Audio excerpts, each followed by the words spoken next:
आप सब लोग बड़े भाग्यशाली हो, हम भी भाग्यशाली हैं। ऐसा नहीं आप ही हो, क्योंकि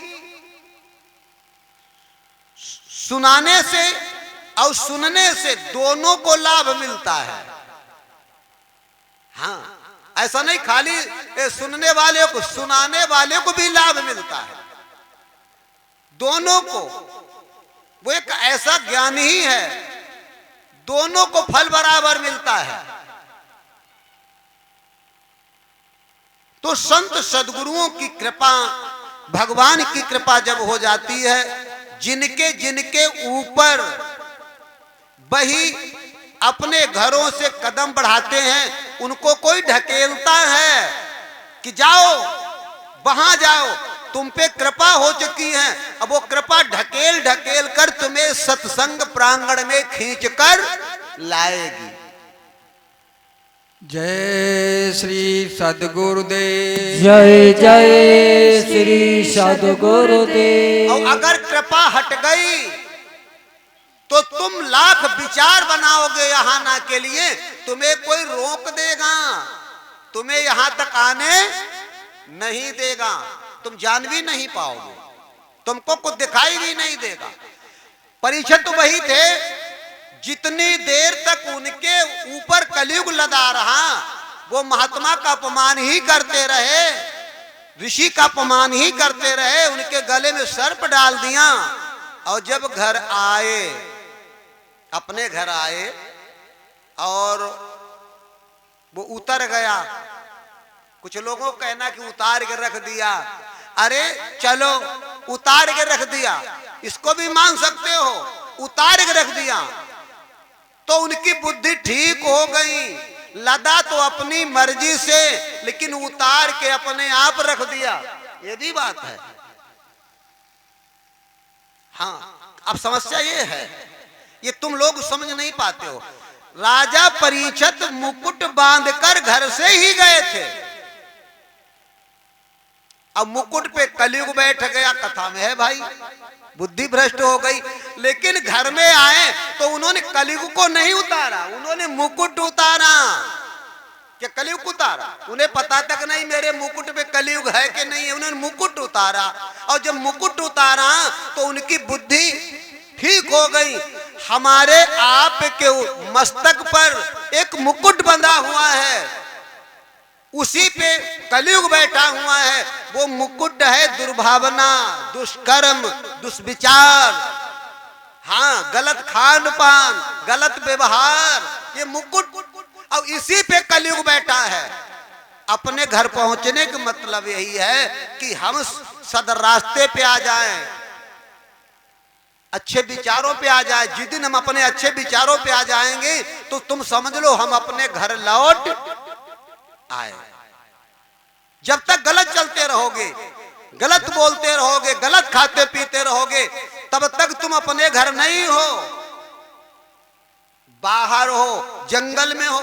और जिस दिन शुद्ध हो जाओगे, उस दिन घर लौट आओगे, तो उस दिन हम इस अपना मुकुट उतारे के रख दे। अपना मुकुट का मतलब ये अज्ञान जो छिपा है अंदर में, संत महात्माओं से ज्ञान लेकर इसे निकाल के रख दे, उतार रख दे। और जब उतार रख दोगे तो कलयुग अपने आप उतर जाएगा। पता तो राजा परीक्षित को भी नहीं था। तो हमको आपको इन कथाओं को खाली सुनकर नहीं, हमको भी कुछ करना पड़ेगा। और गुरबाणी एक होती है, संत वाणी होती, फिर गुरबाणी होती है। गुरबाणी से बड़ी कोई वाणी ही नहीं है। इतनी बड़ी वाणी, भगवान कहे मिट जाता है, देवता जो कहे वो मिट जाता है, लेकिन संत महात्माओं का बोला हुआ मिटता नहीं है। ये भी लिखा पुराणे में है। भगवान ने स्वयं कहा, मोर वचन चाहे पड़ी जाए फीका। भगवान विष्णु ने कहा, अय दुनिया वालों, अय लोगों, अय भक्तों, एक समय किसी वक्त कभी भी मेरा कहा झूठ हो सकता है, लेकिन संत वचन पत्थर की लीका, इसको भी नहीं मान पा रहे हैं। जब हम भगवान के नाम मान तो इंसान वाली बात क्या। उन्होंने कहा कि हमारे बात झूठ हो सकती, लेकिन संतों की बात झूठ नहीं हो सकती। इसलिए ऐ प्राणी तू समय के संतों की शरण में जा, अगर अपना भला चाहता है। क्योंकि हमें संसार को चलाना पड़ता है और संसार को चलाने के लिए हमें झूठ साच का सहारा लेना पड़ता है।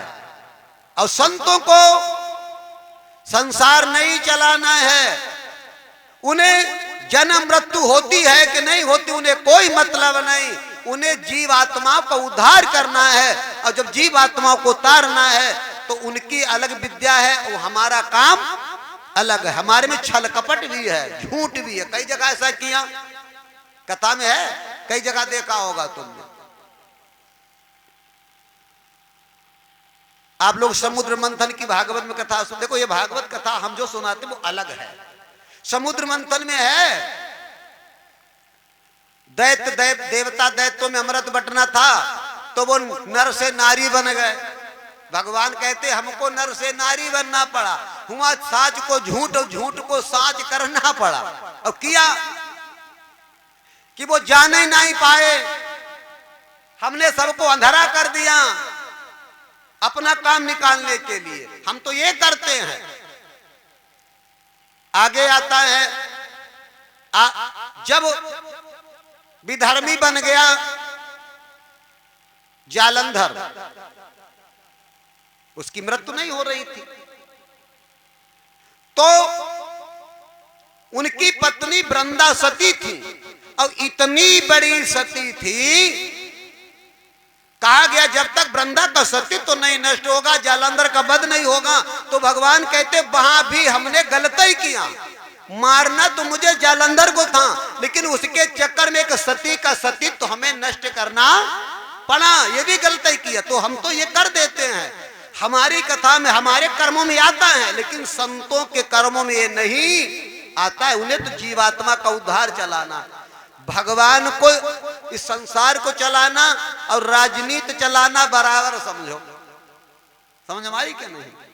एक नेता रहा, नेता उनकी खूब चल, विधायक एमपी खूब बने, कई बार बने तो उनको लड़का हुई गो जवान, धीरे धीरे ना बड़ो हुई गो तो कान लगो पापा कहीं कहा कहीं जो तुम जो कर रहे वो हमको सिखाई दे। उन्हें कही जो तुम करती वो हमको सिखाई दे। बाप बोले का कहीं जय राजनीति हमहू एमपी बनी, हमहू विधायक बनी, हमहू मिनिस्टर बनी, हमहू जो पद जीती। तब बाप बोले जब बड़ा कठिन काम है इससे संगम जो बोले ऐसे गलत काम कोई है ये ना जो महात्मन वालों काम ना समझ ले। लेकिन वो लड़का पीछे ही पड़ी गो, कहीं लल्ला चाह सिखाई दी, अब तारीख थोड़ा ही बताई, कहीं सिखाई देंगे। धीरे धीरे 1 दिन 2 दिन 10 दिन 15 दिन बीत गए, लड़का भूल तक गो कि हमने बाप से कहूं कही कि हमें राजनीति सिखाई दे। एक दिन लड़का छत के ऊपर खड़ो, छत पे, छत जानते हो, अब बाप नीचे खड़ो और चढ़ो तो सीढ़ी वगैरह लगी होगी, पड़ोसी सीढ़ी मांग लेगो। अब लड़का छत के ऊपर रहेगो, बाप नीचे। थोड़े देर बाद लड़का ही कहने लगो पापा अब हमें उतार ले, अब तो कोई साधन है ना, अब हमें छत से उतार ले, खाले उतार ले। तो बाप ने हाथ करे ऐसे क्या लल्ला मेरी गोदी में कूदिया, लला हमारी गोदी में कूदिया वो। तब लड़का सोचो जब बाप ने हाथ फैलाई दे तो गोदी में कूदन में लगता है, जैसे लड़का कूदो तो बाहें समेट ले बाप, लड़का धड़म नीचे गिरो जाए, मार फिट हुई गो। लड़का बड़ा नाराज बाप पर कि पापा तुम तो बहुत गलत आदमी हो। कहा है कहीं तुम्हारे कहीं हाथ फैलावो, हम तुम्हारी गोदी में कूदिया में हम कूदे तुमने बाहें समेट ले के, बस जहे राजनीति है, राजनीति में कबहू हाथ बढ़ाया जा सकते हो, कबहू पीछे का हटाया जा सकते, मौका देखो तो इसे करो और न कुछ नहीं कर पाई हो, है नहीं। लेकिन संत इससे कोई मतलब, उनका एक ही लक्ष्य होता है, एक ही काम, जिसके 1000 काम होते उसके लिए रास्ते निकालने पड़ते, जिसका एक ही काम इस जीवात्मा को पकड़कर इस जीवात्मा को साथ लेकर तुम्हें तुम्हारे धाम पहुंचाना, तुम्हें घर पहुंचाना, इसकी सत्य की जरूरत है। वहीं से सत्संग की शुरुआत होती है। प्रेम से बोलो श्री सद्गुरुदेव भगवान की जय। तो उसी को जिस समय हम सुनते तब तक संतवाणी है, जब धारण करते हैं तब गुरुवाणी हो जाती है। पहले नहीं हो सकती, पहले हो ही नहीं सकती, पहले संतवाणी रहती है। जब तक संतवाणी रहती है तब तक सुनते रहो, समझते रहो। लेकिन जितने तुमने गुरु धारण कर लिया, फिर जो भी बात तुम्हारे समझ में आएगी वो गुरुवाणी बन करके आएगी। फिर संतवाणी नहीं, फिर गुरुवाणी। अब वही वाणी है अकाट्य, उसी को कहा गया है 7 दीप नवखंड में गुरु से बड़ा न कोई, और कर्ता करे सो ना भयो, गुरु कहा सो होए। कि वो गुरुवाणी में बदल गई, संतवाणी नहीं, गुरुवाणी में आना पड़ेगा। और गुरुवाणी उसी दिन आएगी जब तुम कोई तत्वदर्शी महापुरुष से नामदान लेकर के भजन करना शुरू कर दो, ज्ञान भक्ति में लग जाओ। और फिर तुम कहीं संत महात्मा किसी महापुरुष की बात सुनोगे तो तुम्हें वो बात अपने गुरु के ध्यान में याद आएगी, तो वो गुरुवाणी में बदलती जाएगी। जैसे अभी देखो तुम, कितने खेत तैयार होने वाले, फसल के कटने वाले होने वाले हैं।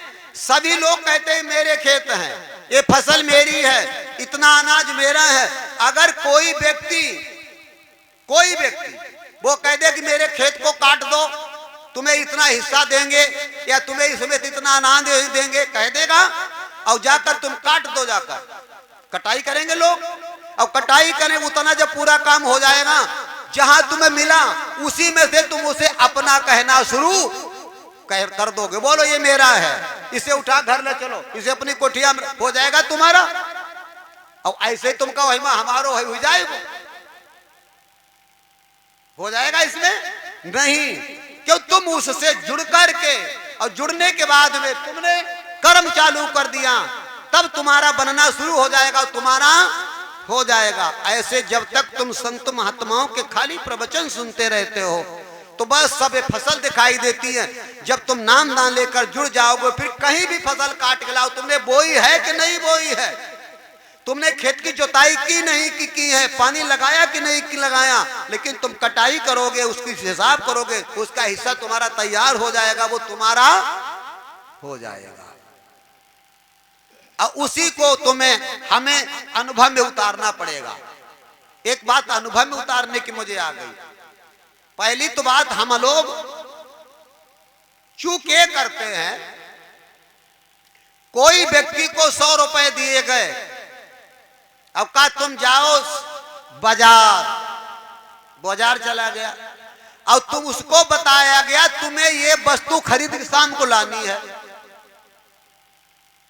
गया बाजार, और बाजार में जाकर जो वस्तु खरीद के शाम को घर लानी है उसका उसने ध्यान ही खो दिया, उससे मतलब ही नहीं रखा। अन्य वस्तुओं को खरीद कर, खाकर, खेलकर पैसे को खत्म कर दिए, लेकिन जब शाम को घर आएगा तो क्या होगा? फिर जो वस्तु लेने गया वो तो लाया ही नहीं। यही हाल हमारा तुम्हारा है। रामायण में लिखा है, बड़े भाग्य मानुष तन पावा। ये बड़े भाग से काया मिली है, देवताओं को मिलना मुश्किल है। ये साधन धाम मोक्ष कर द्वारा पाहिन तेई पर लोक सम्हारा। ये एक धाम है साधनों का, ये मोक्ष के द्वार का साधन है, इसलिए तन मिला है। लेकिन वो मोक्ष के द्वार को खोलने का साधन खो दिया हमने, उसका ध्यान ही नहीं किया। अन्य इस माया की बाजार में सौदा करते हैं। किस काम के लिए यहां पैदा हुए हैं? मालिक का भजन करने के लिए। पेट भरने को थोड़ा ही मना किया जा रहा है, पानी पीने को थोड़ा ही मना किया जा रहा है, कपड़े पहनने को नहीं मना किया जा रहा है, घर बार परिवार देखने को मना नहीं किया जा रहा है। तो बाजार है, लेकिन जो मेरी सौदा है उसे खरीदो, बाजार में पूरी टहलो, कोई बात नहीं। तभी तो कहा माया की बाजार में वस्तु धरी बहुभांति। ये माया की बाजार लगी हुई है, नाना प्रकार की वस्तुएं यहां बिक रही हैं। निज सौदा को खरीद ले, निज माने अपनी जो सौदा खास है, तेरे घर में काम आएगी, खरीद ले। नाई हुई जाई है रात, शाम हो जाएगी, बाजार बंद हो जाएगी। इसका मतलब है हमारी तुम्हारी मौत हो जाएगी, उसी का नाम रात्रि है। फिर बाजार बंद हो जाएगी। बहुत लोग क्या करते हैं, मरण लगत एक आध हाथ पैसा धर के गौदान कराई दे। अरे रात हुई गई, बाजार समाप्त हुई गए, गौदान का करी है। बहुत लोग कहा करो आखिर देव गौदान मंत्र पढ़वाई दे। क्या पागलपन की बात है। जब तक दिन रहा, जब तक बाजार रही, तुमने सौदा नहीं खरीदा। जब गठरिया बंद हो गई, बाजार बंद हो गई, अब का हड्डी मिर्चा सौदा खरीदवाई दे। क्या पागलपन की बात करते हैं। ये गुरबाणी सिखाती है, और गुरबाणी सत्य को पकड़ाती है। गुरबाणी के द्वारा तुम सत्य पकड़ लेते हो, और सत्य अगर तुमने वास्तव में पकड़ लिया, पकड़ जब ही सकते हो जब तुम्हें गुरु महाराज के शब्द पर भरोसा होगा। तब तक सत्य पकड़ ही नहीं सकते।